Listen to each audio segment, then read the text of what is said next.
பேசக்கூடாதுன்னு சொல்லக்கூடாது. ஏனென்றால் அது மனித உரிமை. இன்னைக்கு பாகிஸ்தான்ல 200 பேர் பலிப்பட்டால் நம்ம குரல் கொடுக்க ஐயோ பாவம் அப்படின்னு சொல்றமே, இது மனிதம், மனித நேயம். அதே மாதிரிதான் இலங்கை தமிழர்களை படுகொலை செய்யப்படுவதை கண்டிக்கிறோம். இலங்கை அரசை பேசக்கூடாதுன்னு சொல்றீங்க. இது வரைக்கும் போர் நிறுத்தம் பண்றாங்களா? பண்ணல. ராஜபக்ஷ என்ன பண்றாங்க? பாசிச ராஜபக்ஷ தம்பிய இந்திய அரசாங்கத்துக்கு அனுப்புறாரு, இன்னொரு தம்பி அப்படியே பாகிஸ்தானுக்கு அனுப்புறாரு. ராணுவ வாங்குறாங்க. எங்கேயா போர் நிறுத்தம்? அங்க எங்கே தமிழர்கள் சாகாம இருப்பாங்க, செஞ்சுக்கிட்டாரு. ஏனென்றால் நான் 83 இருந்து நாடு ராகாரியா இருக்கட்டும், சந்திரசேகரா இருக்கட்டும், எஸ்.எஸ். அவர்களும் போராடியே பார்த்துட்டோம். பல தடவை பல பிரச்சனைகள். இந்தியாவை குறைச்சலாகி வேற்றுமையில் ஒற்றுமை.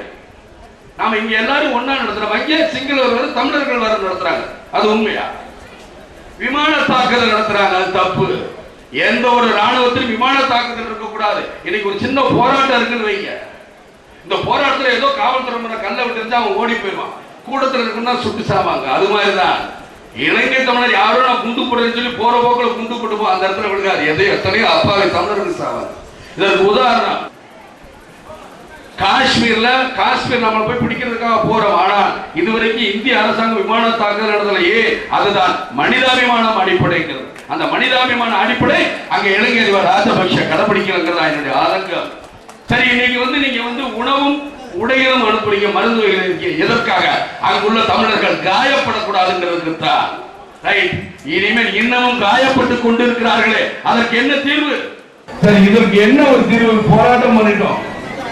கலைஞர் 1958 இருந்து நான் என்னென்ன போராட்டம் பண்ணி லிஸ்ட் போடுறேன். உண்மையிலே உழைச்சிக்கிட்டு இருக்கிறவர் ஐயா நெடுமாறன் ஐயா அவர்கள் தமிழர் பேரவைக்காக உழைச்சிக்கிட்டு இருக்காரு. அவரை நான் சந்தோஷமா வாழ்த்துறேன். அவரும் எவ்வளவு போராட்டங்களை பண்ணினார். அதோட விளைவு என்ன? 2 கோடி தமிழர்கள் இலங்கையில் இருக்கிறவங்க இன்னைக்கு 30 லட்சம் தமிழர்கள் இருக்காங்க. செத்து மடிஞ்சுக்கிட்டே இருக்கிறாங்க. இன்னைக்கு நீங்க பாத்தீங்கன்னா ஒரு குஜராத்கார அடிப்படல, ஒரு மலையாளி அடிப்படல, ஒரு ஆந்திராக்கார அடிப்படல, எங்கே தமிழன் பூரா உலகத்தில் இருக்க எல்லா நாடுகளும் இருக்கிறான்.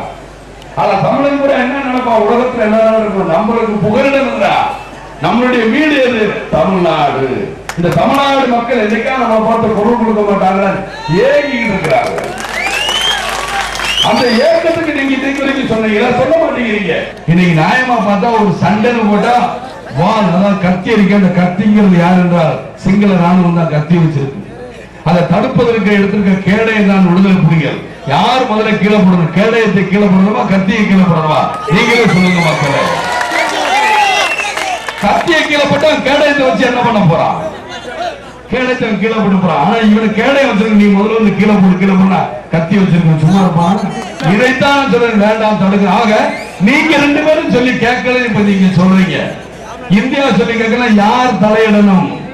ஐநா சபை தலையிடணும். அதான் போன தடவை அறிக்கை சொன்னேன். ஐநா சபை தலையிடணும். உலக தமிழர்களுக்கெல்லாம் ஒரு வேண்டுகோள் விடுக்கிறேன். நீங்க தந்தி கொடுங்க, SMS கொடுங்க, ஃபேக்ஸ் கொடுங்க. யாருக்கு? ஒபாமாவுக்கும் ஐநா சபையில் இருக்கிற அதிகாரிகளுக்கும் கொடுங்க. தயவு செய்து 1 கோடிக்கு மேல ஃபேக்ஸ் போச்சுன்னா நிச்சயமா என்ன ஏதுன்னு கேட்பாங்க. SMS கொடுங்க. நம்ம இனம் அழியக்கூடாது, தமிழினம் அழியக்கூடாது. உடனடியாக போரை நிறுத்துங்கள் சொல்லுங்க. இலங்கைக்காக கூட்டம் நல்லா புரிஞ்சு. யாரு? மு.க. ஸ்டாலின் தலைமையில. யாரு போறா? ஜி.கே. வாசன் போற, அன்பழகன், தங்கபால் போற. என்னையா காங்கிரஸ் கட்சிகள் திமுக சேர்ந்து போற. யாரை எதிர்த்து? இங்க திமுக ஆட்சி, காங்கிரஸ் ஆட்சி. யாரை எதிர்த்தியா போறீங்க? யாருகிட்ட காது குத்துறீங்க? அப்ப மக்களை ஏமாத்துறீங்களா? யாரை எதிர்த்து இந்த போராட்டம்? தேசிய முற்போக்கு திராவிட கழகம் தமிழ் மக்களுக்காகவும் உலக தமிழருக்காக தான் இருக்குங்கிறத மட்டும் யாரும் மறந்துடாதீங்க. வெற்றி வீரனே, வீர தமிழனே, எங்கள் கேப்டனே வருகவே. ஏழை துயர் துடைக்க இளைஞர் படையிருக்க நாளை நல்லாட்சி தருகவே. வெற்றி வீரனே, வீர தமிழனே, எங்கள் கேப்டனே வருகவே. ஏழை துயர் துடைக்க இளைஞர் படையிருக்க நாளை நல்லாட்சி தருகவே. அள்ளி தந்த கருணை வள்ளல், ஆளத் தெரிந்த புரட்சி செம்மல், நாளை ஆட்சி உனது கைகளிலே. புத்தம் தமிழும் நாட்டிலே யுத்த மரணம் நிகழ்கிறது. ஈழத் தமிழால் இன்னலை தீர்க்க உலக தமிழர்களே ஒன்று சேருங்கள்.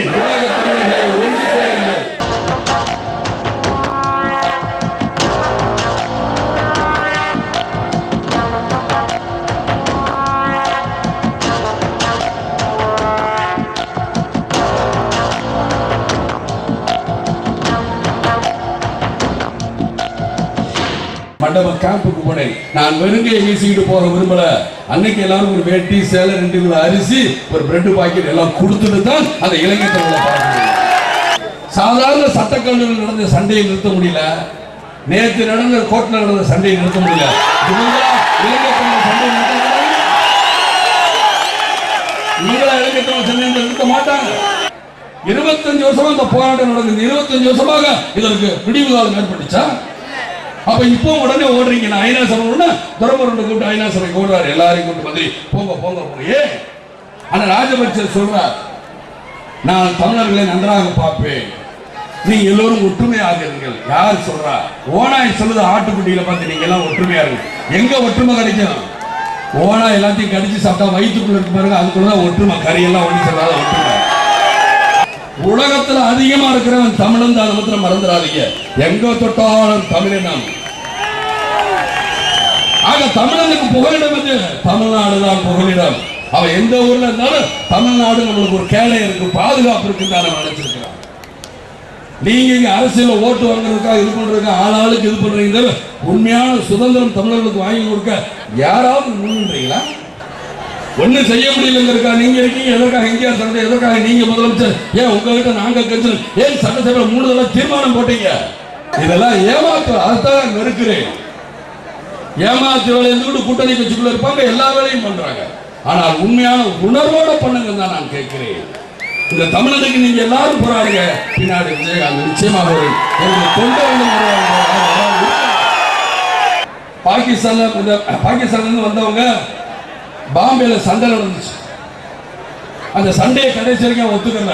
எங்க பாகிஸ்தானி இல்லை இல்லைன்னா ஒபாமா பயமுறுத்தினார், பொருளாதார தடையை கொண்டு வரலன்னா இப்பதான் ஒத்துக்கிட்டாங்க. அந்த அடிப்படையில கேட்கிறேன், எங்க தமிழனை காப்பாத்து. இல்ல அமெரிக்கால வந்து பிச்சை எடுக்கணும்னு சொல்றீங்களா? பிச்சை எடுக்கிறோம். ஆனா எங்க தமிழர்கள் பாதுகாக்கப்படும் தான் நான் சொல்றேன்.